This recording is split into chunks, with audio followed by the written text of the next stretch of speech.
आखिर एक खिलाड़ी आपको कब तक जिता सकता है। पिछली वीडियो में इस बारे में हमने बात की थी कि ललित राजवंशी काफी अच्छी गेंदबाजी कर रहे हैं, लेकिन एनपीसी की जो छोटी छोटी मिस्टेक है वो हर बार कवर अप नहीं हो सकती है।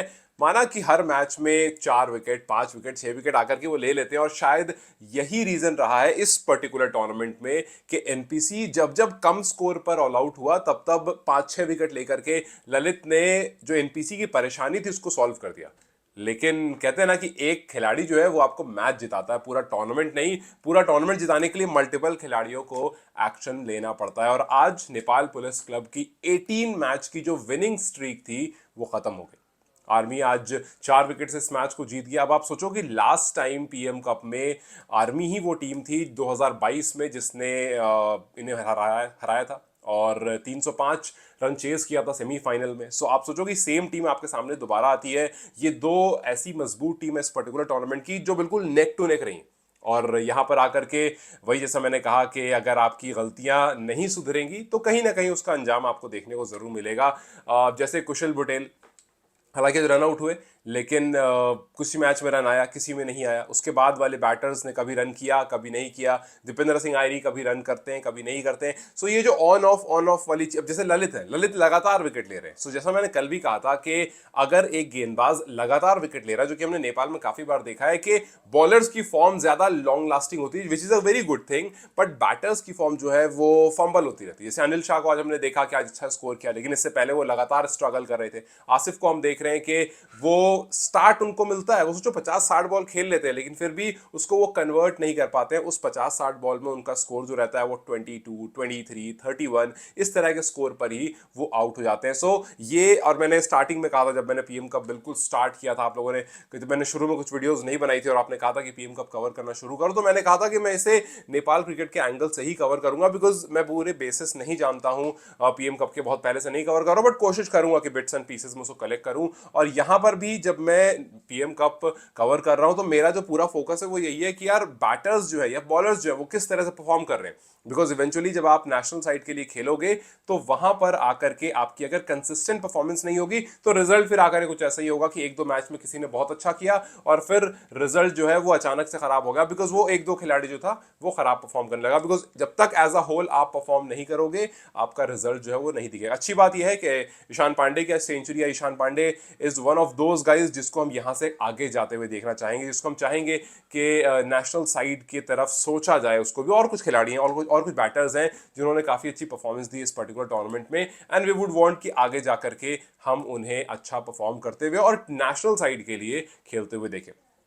सबसे पहले नेपाल पुलिस क्लब 148 रन, एक बार फिर से वो 150 के आसपास का स्कोर। लेकिन आज ललित अकेले काफी नहीं हो पाए, क्योंकि आज त्रिपुरा आर्मी क्लब ने इसको बड़े आराम से 41 ओवर में चेस डाउन कर लिया और 4 विकेट से इस मैच को जीत लिया। कुशल स्टार्ट करते हैं, रन आउट हो जाते हैं। अमित श्रेष्ठा 4 रन पर आउट हो जाते हैं। अर्जुन 13 रन। फिर वही जिससे मैंने आसिफ आसिफ के बारे में कहा कि वो आते हैं, खड़े होते हैं, अपना टाइम पूरा लेते हैं, लेकिन उस टाइम में वो जो रन होता है उसको कन्वर्ट नहीं कर पाते। अब क्या एग्जैक्ट रीजन है, और ये पहला मैच नहीं, अब जाकर के पिछले कुछ उनकी पारियां देख लीजिए, आपको 22, 32, 30s और 20s में आपको स्कोर दिखेंगे, और फिर उसके बाद कन्वर्जन होता हुआ नहीं दिखा है। एक दो दिखेगा स्कोर जो 80s में आपको दिखेगा, वरना कन्वर्जन रेट आपको जो है हाफ सेंचुरी या सेंचुरी में वो बहुत लो दिखेगा, और ये वाकई कंसर्निंग होता है किसी भी खिलाड़ी के लिए।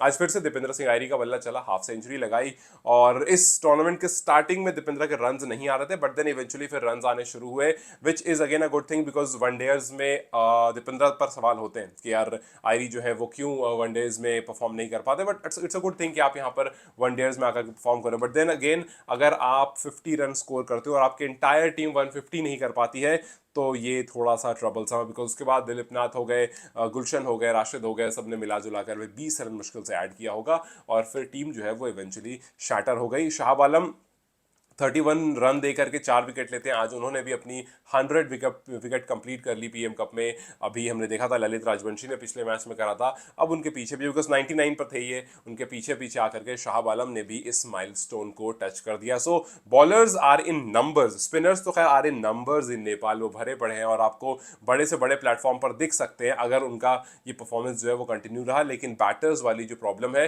वी होप कि जब भी नया कोच अनाउंस हो और जब भी वो टीम के साथ जुड़े तो ये सबसे प्राइम चीज होगी जिस पर वो काम करें। नरेंद्र साउथ को भी 3 विकेट मिला 16 रन दे करके, और फिर उसके बाद त्रिभुवन क्लब आती है इसको चेस डाउन करने। आप त्रिभुवन क्लब का देखोगे तो ऐसा नहीं कि उन्होंने कुछ बहुत एक्स्ट्रॉर्डनरी किया, बट देन आपके दिमाग में रहता है जब आप चेज ही 150 कर रहे हो तो व्हाट डू यू एक्सपेक्ट। आप सही सोचते हो कि भाई बस खड़े रहेंगे, अगर खड़े रहेंगे तो ऑटोमेटिकली रन आते रहेंगे, बिकॉज यहाँ भी 20s में ही सारे रन। तीर्थराज ने 25 रन किए, संतोष ने 22 किए, नरेंद्र साउथ तो डक पर आउट हो गया, फिर इमरान शेख भी 1 रन पर चले गए, भीमशर की 22 रन पर, बशीर अहमद 12, विवेक यादव 41 और विनोद जो है वो 13 रन पर। सो 41 ओवर में इसको चेस डाउन कर लिया गया और ललित को यहाँ पर 4 विकेट मिले। आप देखो सागर और ललित दोनों ने सेम नंबर ऑफ ओवर्स करे, दोनों ने same number of almost run भी कंसीड करे, एक ने 30 रन दिया, एक ने 34 रन दिया, लेकिन Lalit being in a purple patch 4 wicket उनको मिलता है और सागर दक्कल को कोई भी विकेट नहीं मिलता है। सो वही कि भैया आप स्ट्रीक लेकर चल रहे थे, एक खिलाड़ी था जो आपको लगातार बचा रहा था, आज भी उसने कोशिश की, ऐसा नहीं आज उसने कोशिश नहीं की, आज भी उसने कोशिश की, आज भी उसने 4 विकेट निकाली। और आप सोचो कि ललित को लेकर के 4 विकेट कितना नॉर्मल हो गया है कि अगर हम देखते हैं कि ललित का कि देखें भाई आज का स्कोर कार्ड कैसा रहा, आज ललित ने कैसी परफॉर्मेंस दी, तो हम देखते हैं अच्छा अच्छा हाँ 4 विकेट ली, मतलब हम क्या अच्छा हाँ 4 विकेट ली, अच्छा 3 विकेट ली। आप कोई और बॉलर्स की तरफ अगर आप देखते हो कि अगर वो बैक टू बैक 3-4 विकेट लेता है तो उसकी बहुत तारीफ होती है, और ललित ने इसको इतना कॉमन कर दिया है कि हम बोलते हैं हाँ ललित ने आज भी 4 विकेट ली। सो ये अपना लेवल जो है ललित वो day by day level up करते जा रहे हैं, और टीम जो है उसका लेवल कहीं ना कहीं डे बाई डे वो मीडियोक्रिटी की तरफ जा रहा है, और अगर ऐसा ही रहा तो आगे आने वाले मैचेस में काफ़ी ज़्यादा परेशानी होगी इस पर्टिकुलर टीम को, जब तक ये साथ आकर के इसी तरह से परफॉर्म करते रहेंगे। खैर अब तो नॉर्मल मैचेस सब टीम के हो ही गए और हमारे सामने जो टॉप 4 है वो भी आ ही चुकी है। खैर दूसरा मैच जो है वो बागमती वर्सेस मधेश का था। मधेश को आज कुछ अनहोनी करनी थी। आज उनको 18.5 ओवर्स में 260 चेज डाउन करना था, अगर बागमती के नेट रन रेट पर उनसे ऊपर उनको फिनिश करना था, अगर अपने आप को 4th पर उनको फिनिश करना था तो, लेकिन ऑब्वियसली वो नेक्स्ट इम्पॉसिबल होता अगर आप इतना बड़ा टोटल इतनी जल्दी चेज डाउन कर लेते हो। लेकिन गुड थिंग ये थी कि हमने मैच में आज ईशान की सेंचुरी देखी। आज ईशान ने जो सेंचुरी लगाई है वो 3rd सेंचुरियन बने हैं बागमती की तरफ से, और तो और उन्होंने 1000 रन भी कंप्लीट कर लिए हैं वाइल प्लेइंग फॉर बागमती की तरफ से खेलते हुए 1000 रन भी उन्होंने कंप्लीट कर लिए, which again is achievement for him. So इसीलिए मैं कह रहा हूं कि ये रन्स जो आना मतलब एक होता है आपने कभी कभी रन्स किए, एक होता है आपने लगातार रन्स किए। सो इस तरह के बैटर्स को वी वुड वांट कि आगे लेकर जाया जाए और हम उन्हें नेशनल साइड के लिए भी देखें। वहीं दूसरी तरफ आज फिर एक हमने शफल देखा, रिजान धाकल जो कि यूजुअली 8, 9 या 10th पर आ रहे थे, आज उनको हमने 6th पर आते हुए देखा। प्रमोशन मिला उनको बागमती की बैटिंग लाइनअप में, और प्रमोशन मिलने का ये भी है कि he has actually scored more runs than Mayan Yadav, Rit Gautam, Harishankar, Imran Sheikh. इस टूर्नामेंट में इन लोगों से ज़्यादा रन्स उन्होंने किए हैं, तो ठीक है भाई उनको प्रमोशन मिल गया कि आप आइए ऊपर आकर के खेलिए। ऊपर आकर उन्होंने खेला, थोड़े बहुत रन्स किए और फिर आउट होकर के चले गए। मधेश 260 उन्होंने चेस तो कर लिया, लेकिन और जो कि इनफैक्ट ये हाईएस्ट सक्सेसफुल रन चेज है इस पीएम कप का, और सेकंड हाईएस्ट है पीएम कप की हिस्ट्री का। लेकिन वही आपको जहां तक पहुंचना था, जहां तक चेज करना था, वहां तक आपने करना बहुत मुश्किल था। कल जैसे हमने देखा एपीएफ ने भी 255 चेज कर लिया था अगेंस्ट कोशी इसी पर्टिकुलर वेन्यू पर, तो चलो यहाँ पर चेज डाउन हो रहे हैं रन्स।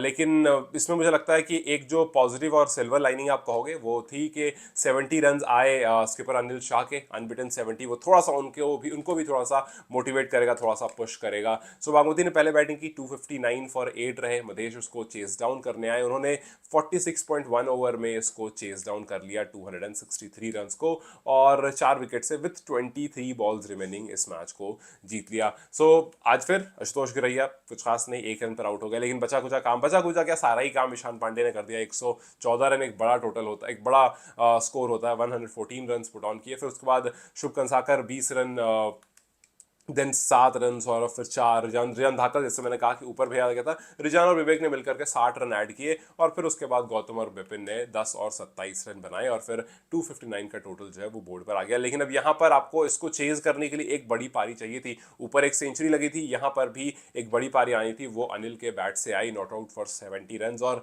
इसी वजह से अच्छी बात यहाँ पर क्या थी कि यहाँ भी बिट्स एंड पीसेज में रन आए, जैसे रोहन ने 39 किए, शैलेंद्र ने 16 रन किए, हरिशंकर ने 33 रन किए, पवन सराफ ने 31 रन किए, और फिर उसके बाद अनिल के 70 रन मिला करके एक जो चेज डाउन के लिए आपको एक फ्लो चाहिए होता है, वो फ्लो टीम की तरफ से मिल गया। ऐसा नहीं आया कि बीच में 2-3 डक्स आ गए और फिर टीम जो है वो स्ट्रगल की तरफ चली गई, वो नहीं हुआ। सो ठीक है, ओवरऑल अगर आप पीएम कप की तरफ देखेंगे तो मुझे लगता है कि बैटर्स वाला जो स्ट्रगल रहा वो हमें दिखता रहा, और नंबर ऑफ सेंचुरीज की एक्सपेक्टेशन जितनी टूर्नामेंट के पहले थी शायद उतनी नहीं आई ऑल टुगेदर अगर आप कंबाइन करके बात करें। सो यस, इसके खत्म होने पर भी जो मेन रीजन था, जो हमने कहा था शुरू में कि पीएम कप का जो शायद सबसे बड़ा रीजन होगा या सबसे बड़ा पिक होगा वो ये कि भाई आगे आने वाले CWC L2 के लिए हमें एक अच्छी टीम या फिर हमें कोई अच्छे सब्स्टिट्यूट प्लेयर्स मिल जाएंगे। कि लेट्स से जस्ट एक एग्जांपल दे रहा हूं कि अगर कुशल को नहीं खिलाना या अगर कुशल को प्रायोरिटी नहीं लेनी तो उसकी जगह पर कौन आएगा, अगर आयरी को प्रायोरिटी नहीं रखनी तो उसकी जगह पर कौन आएगा। बस एग्जांपल दे रहा हूं, नॉट सेइंग कि कुशल को या किसी को बाहर निकालना है।